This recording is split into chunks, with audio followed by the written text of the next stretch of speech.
Welcome back, fellas, into this new video of TechExpress. So if you're willing to change your Gmail address, I'm going to be showing you what we can actually do to make this process really fast. Now, what I want to be telling you today is that you could set up clunky forwarded rules or create completely separate accounts.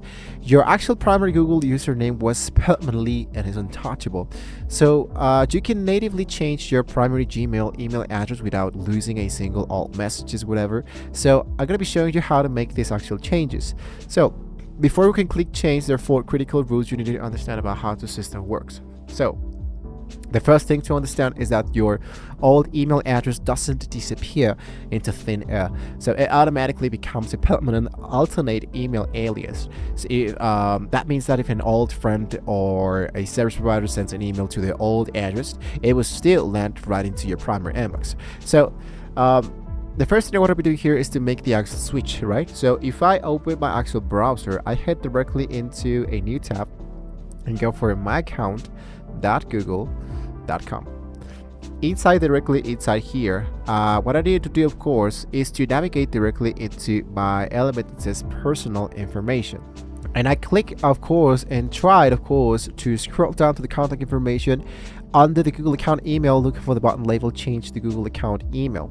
When you click directly inside here, now it will be asking you to continue to first verify it's you or it's myself. Usually we have more than just one step verification. So if you have that, try to go ahead and make sure that it's totally you.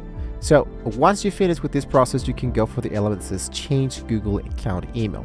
Now, the Google account email is used to identify the account to you and others as described to the privacy policy. So it will be really important that if you're really sure to change your account email, when you change the Google account email, the previous email address will be saved as an alternative email, so you can be used to sign into the actual account. In addition, we process the email services and saving to the Google account as described to the privacy policy. So now this means that no issue is that into the Chrome OS devices, the data may appear lost. If you have a Chromebook, if we have a Chrome OS device, we need to back everything for the Google Drive or the USB drive before changing the email, because some elements from the Google account will be changed right away. So if I come from TechExpress Speedies, for example, let's say that I go from TechExpress LTC. If this one is available, I hit for the element that says change the actual email address. So once you hit confirm, your new email address will instantly show across the Google services like Docs, YouTube, and Maps. However, because your primary login handle changes, you need to watch out for the few quick system side effects.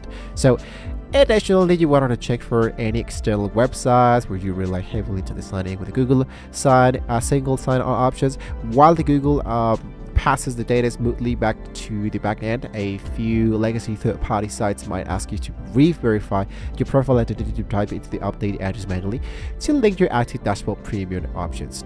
So if this step-by-step course saved your digital life today, you wanted to hit the smash the button on the like, subscribe to the channel for a daily dose of Zero Fluid workspace tutorials, guys. Thank you for watching. If you have any questions, look down to the comments below, and hopefully we can see you guys well next time. See you soon.